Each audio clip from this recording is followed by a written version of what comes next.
Corporate Finance Excel Practice Problem. In this presentation, we're going to continue on with part 2 of our comprehensive ratio analysis problem comparing two companies, last time having compared or done the ratios for the first company. This time, we will do the ratios for the second company and think about some comparison items as we go through them. Get ready, it's time to take your chance with corporate finance. Here we are in Excel. We have our information on the left-hand side. We're going to put that into the blue area on the right-hand side. Last time, we took a look at Company A, where we had the balance sheet and income statement for Company A, and we used them in order to calculate our ratio analysis, including the ratios breaking out into categories: profitability ratios, asset utilization ratios, and liquidity ratios and debt utilization ratios. Now we're going to compare or continue on with Company B. So in order to do that, let's go back on over. I'd like to hide the balance sheet for Company A just to make sure that we don't get them mixed up and pick up the wrong data as we go through this. So to do that, I'm going to first copy our items here so we have them, the little accounting equation that I put here at least. I'm going to copy that, put that over here, and then I'm going to hide these cells, A to D, just to make sure I don't pick up the wrong numbers from the wrong financial statements, because sometimes I do things like that. I hate, try to avoid that. So we're going to go from A to D, and then we're going to right-click the add, and we're going to hide the add, hide the AD. So hide that. Okay, so now we've got our balance sheet and our income statement. We're just going to continue on with our ratio analysis for Company B. So we got the profitability ratios we did for Company A. We're going to put B side by side, same kind of comparison. We're going to have the net income, then bottom line of the income statement. This equals the bottom line net income of the income statement. We're going to divide that by the top line of the income statement, sales. Remember, if it says net sales, that doesn't mean net income. It means net of any kind of contra sales account, like discounts or something like that. So then I'm going to go to the Home tab, font group underline. Let's go ahead and then divide this out. Net income divided by the sales. Then I'm going to format paint this over to have the same kind of format with the percent and decimals by going to the Home tab, clipboard, format painter. Then I'll paintbrush this over. Okay, so profit margin. So now we have at least a little bit of a comparison. We got two different companies, and we're going to say, all right, normally the profit margin does mean that basically we're averaging how much money we're getting per dollar sale. So per dollar sale, we're now having 7.2 cents, or for every $100, $7.20. So B, having the higher profit margin ratio, would typically be better. So that would be one component. So that's one kind of comparison. If these companies were benchmarking against each other, they could be looking at that and see if that's significant and see if that could be improved on, or what's going on with the profit margin. And then we've got the return on assets, or return on assets, ROA, net income compared to total assets. Remember, it might be seen in some calculations depending on the context, because we have an income statement, balance sheet account, net income divided by average assets, average typically being the beginning of the year assets plus the end of the year divided by 2. So we'll take the net income down here once again, and we're going to compare that to the balance sheet account of the total assets. So the efficiency then of our return on the assets that we have, the assets that we're utilizing, how much return are we getting on it? So net income divided by the total assets. Let's format paint this again. I'm going to format paint these two cells to get the underline, percent, and decimals. Then I'm going to go to the Home tab, clipboard, format painter, and then paint these two items there. So there we have it. Now notice the return on it. We would like this to be higher, right? Why would we like it to be higher? Because that would mean if the numerator goes up, we'd have more net income. And we would like that to happen with the same or even less assets. And the reason is because, remember, our goal is to generate revenue based on the assets we have. If the assets we have are not generating revenue, we should just give them to the owners so they can invest them in other stocks, and get a return elsewhere. So our goal for the assets is revenue generation. So we would want the income, the net income, the return to be higher, and then the net assets that we needed to invest to be using in order to get that return to basically be lower. So we would like this ratio to be higher. B then looks better than A. in terms of the return on assets. So that's something that the two companies can then compare about that, see how A can start to think, how efficient are we? Why aren't we quite as efficient as B in that? Or then you'd want to justify, you'd want to think about, what it is that's different. It might be a reasonable thing that's different in your company than in B, and be able to say, hey, this is why it is, and that's just our strategy is different than their strategy. So as long as you can explain that, then it might be justifiable differences that you're different than the industry standard. But you want to get the benchmark and then be able to kind of be able to think through those things so you do have an understanding of them. Then we have the return on equity, net income divided by stockholders' equity. Once again, performance number divided by where we stand number. The equity represents assets minus liabilities. So this is a return on like the book value of the company. And we are comparing an income statement and balance sheet number. Therefore, you might see this sometimes as the denominator being average equity, which would typically be beginning equity plus ending equity divided by 2. So we're going to take net income, bottom line performance number on the income statement. We're comparing that then to the equity, which is the kind of book value, assets minus liabilities. And then we're going to say this equals net income divided by equity. Let's highlight these two or select them and then format paint them. Go into the Home tab, Clipboard Format Painter, Format Painting over here.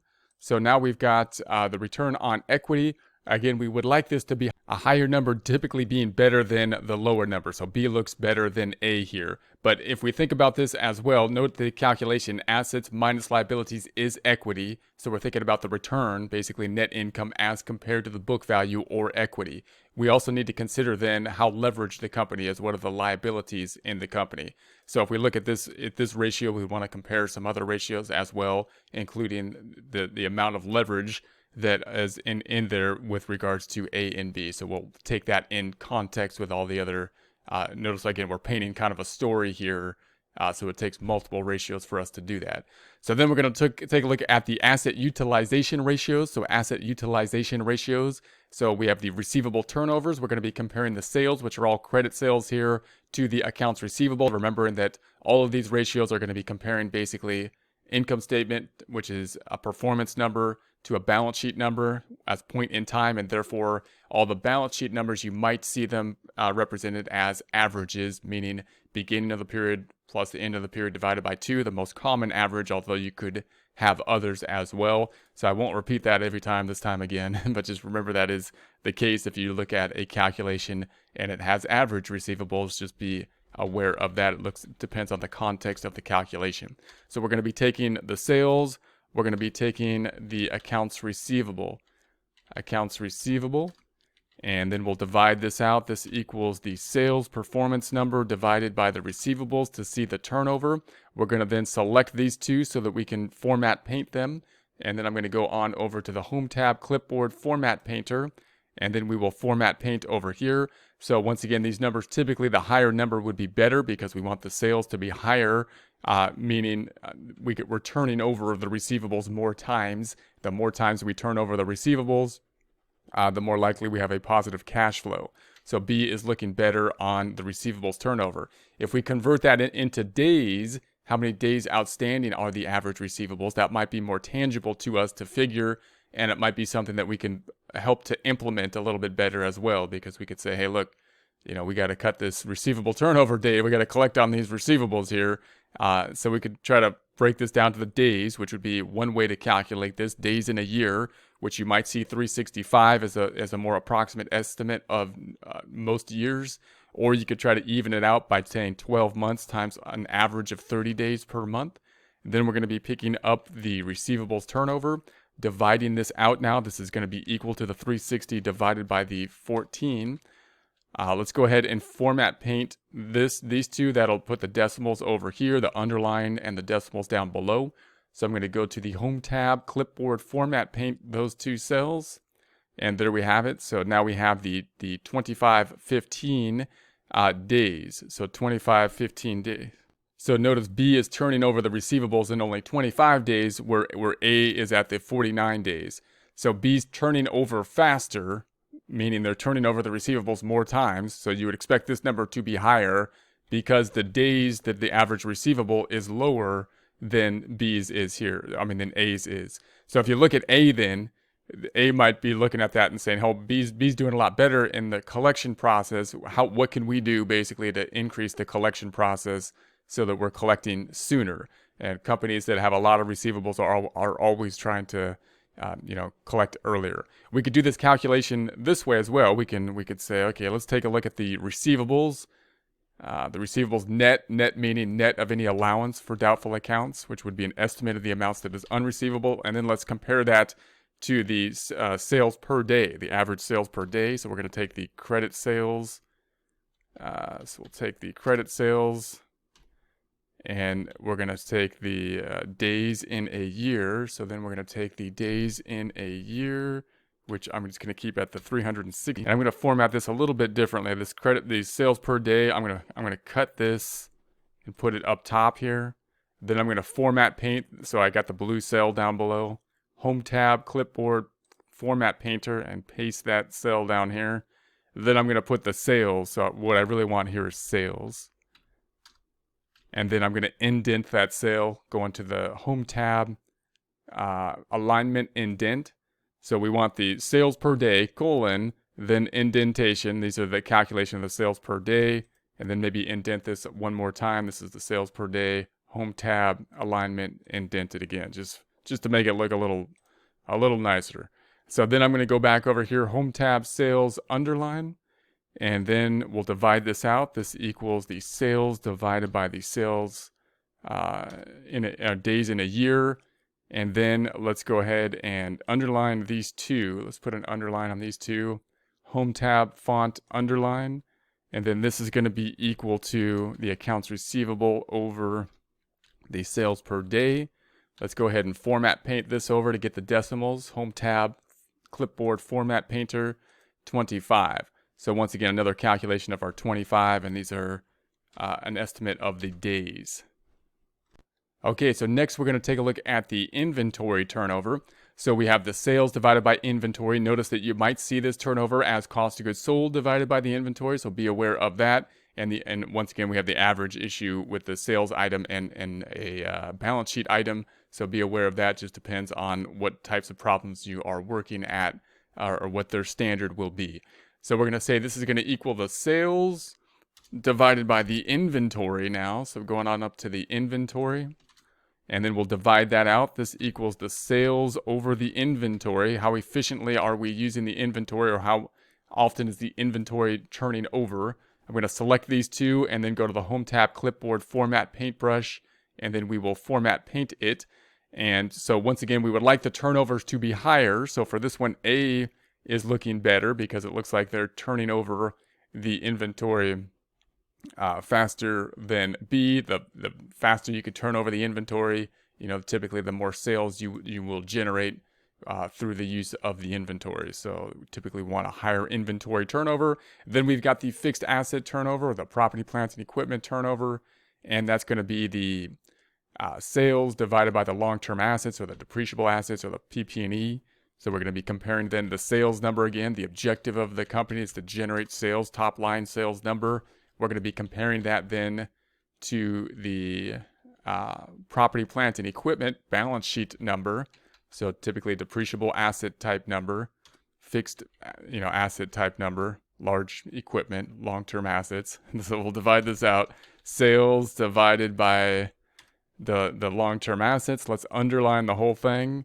Home tab, font group, underline. Let's make some decimals here. Home tab, numbers, and add some decimals. Typically we could go on, but we'll stop at 2. So once again, we typically want these to be higher because the sales compared to the long-term assets to use the sales, we want the sales to be increasing for a standard set amount of the fixed assets, because that means we're using them more efficiently. So we've got the 4.05 looking better here for B than A. So then we're going to go for the total asset turnover.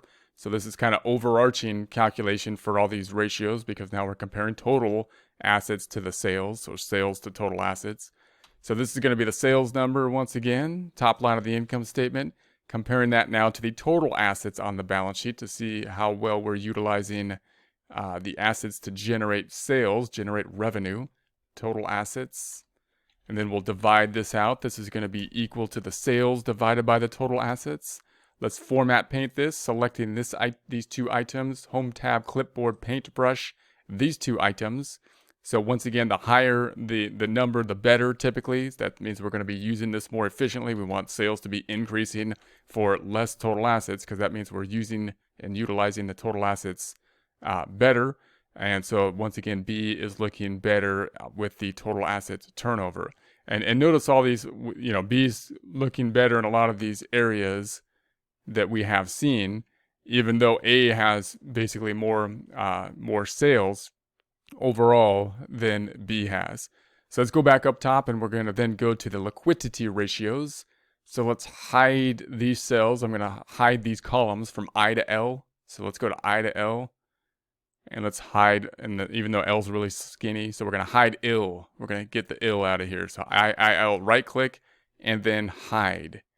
So now we're going to do the liquidity ratios. So these are, what's their ability to pay their debts off. So we're going to talk about the current ratio and the quick ratio. These are some of the more common ratios. People typically learn these. One of the first ratios they often learn. So we got the current assets divided by the current liabilities, two balance sheet accounts, so we don't have to worry about this business of having any averages or anything like that going on. So current assets divided by the current liabilities. Let's divide that out. This equals the current assets divided by the current liabilities. Let's format paint it now. I'm going to select these cells, Home tab, Clipboard, Format Painter, select these cells. So we have our underline and our 0.66. Now here's where B is running into problems because now we're looking at the assets compared to the liabilities. And, well, wait a sec. I picked up the long-term liabilities, didn't I? So hold on a sec. That's not fair. This equals the current liabilities. Current liabilities. All right, that looks a lot better. Okay.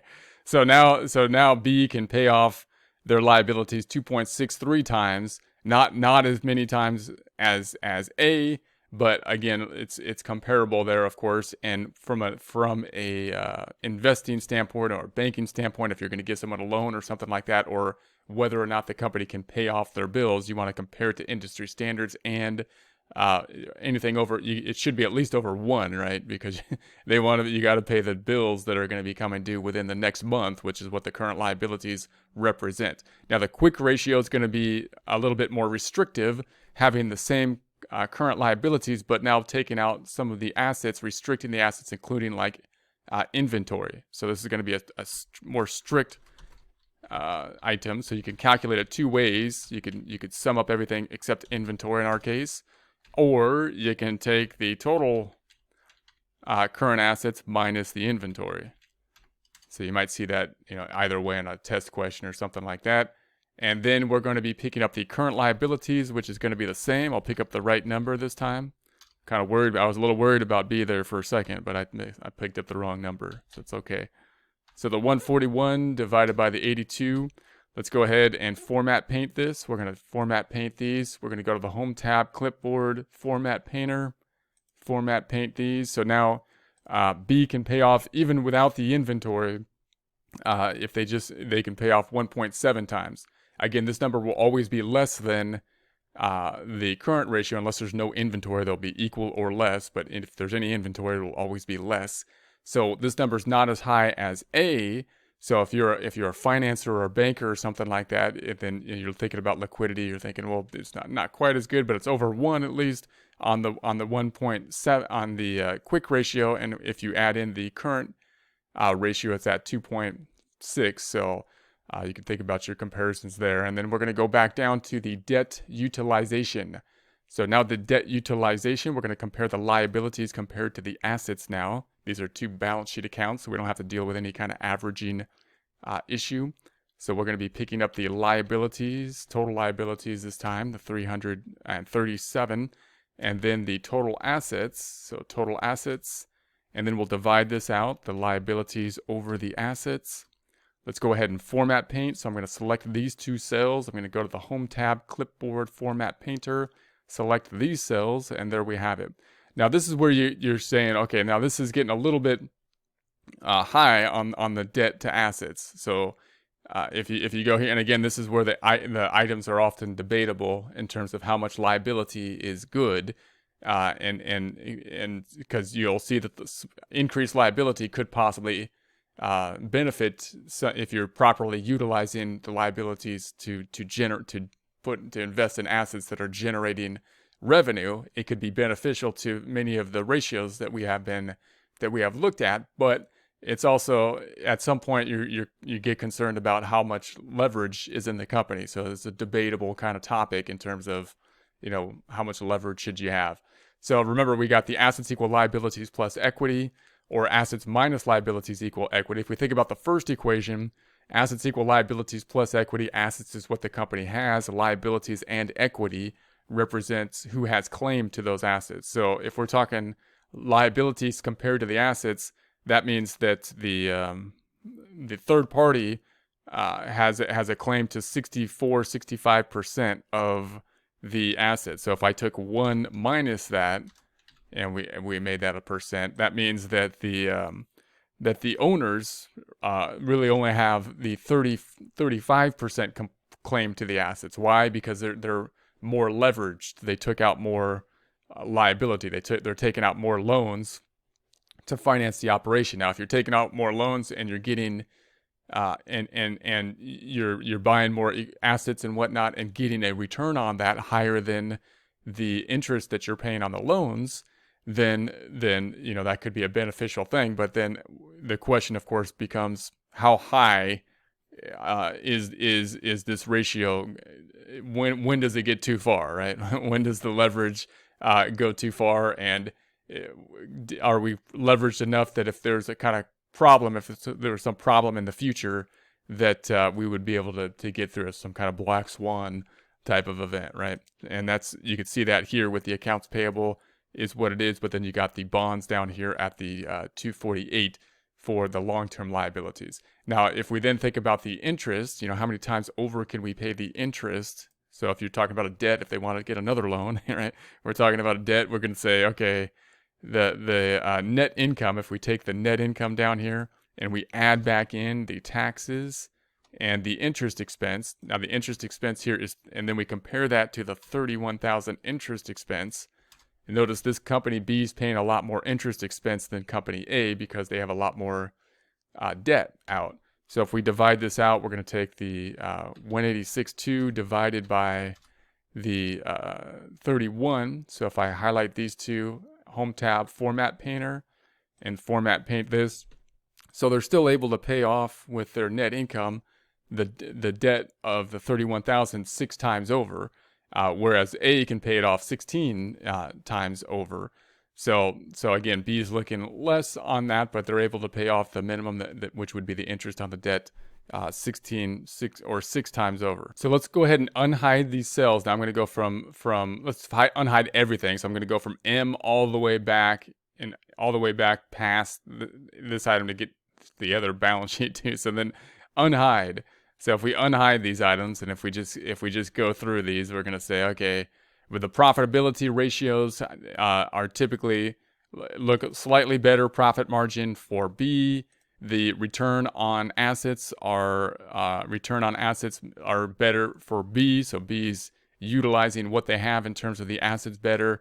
The return on equity is better for B. But note again, that one is kind of distorted by the fact that they're highly levered. They're much more leveraged than A. So that one's a little bit of a distorted item. And if you look at it over here, you could see why. You could say, okay, equity represents assets minus liabilities, and the liabilities are higher for B, which means equity is going to be lower.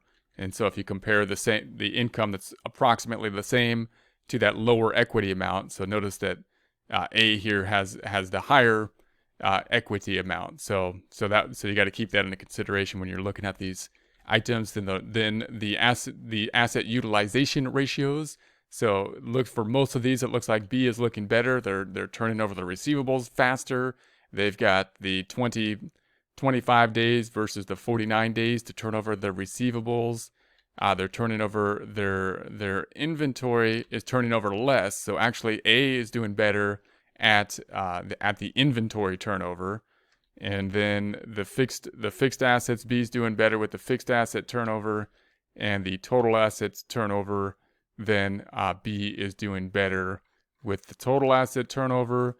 The liquidity is what we're maybe a little bit more concerned about with B, since they're leveraged, but it looks like most of their financing are long-term, so they're not due in 12 months. So it doesn't look like, even though they have less, they're doing worse than A in terms of their liquidity ratios. They still look somewhat liquid, but if you look at their long-term, that's because they have more debt, but it's not going to be due within 12 months. They're bonds that are more long-term bonds. So although, in other words, if you look at their total liabilities here, they've got more liabilities, even though they have the less assets. Their current liabilities are less comparatively, but then they've got this bond, so more of their liabilities are in the long-term portion, meaning they're not due within 12 months, but they still have that long-term obligation. So they look okay in the current portion, but when those long-term bonds become due at some point, then that could be a problem at some point if they can't. But then, of course, you can always argue that they could refinance it to have a more long-term, right? So then we got the debt utilization. So here's the one that's kind of most concerning for B, which means that they have a much higher liability compared to the assets, meaning the third parties are claiming 64%. As opposed to to A, which is 28%. However, it does look like B, for what they're getting from that liabilities, they're putting to use and getting a return on it. So it might be worthwhile to have that. So again, that's that argument over leverage. But just note that obviously as this number goes up, the more leveraged the company is, the more risk they are in as well. So if there was kind of a recession or something that happened, sales went down, they're still going to be obligated to pay off the liabilities at that point. And if there's some kind of crash in the market, they're going to be less likely then to be able to take another loan out at that point.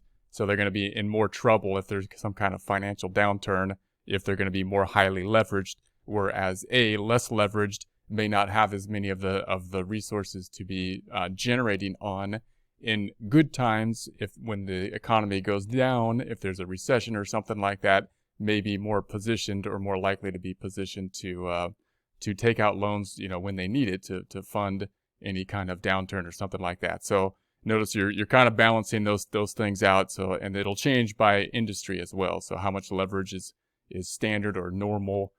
You can take a look at the industry standards for that as well. And then the times interest earned. So obviously, A, having less financing looks like you could they could pay off the interest many more times. So that would look good to a lender. B, less, but still being able to pay off the interest 6 times over, even though they have much more debt outstanding, at least in proportion to the assets.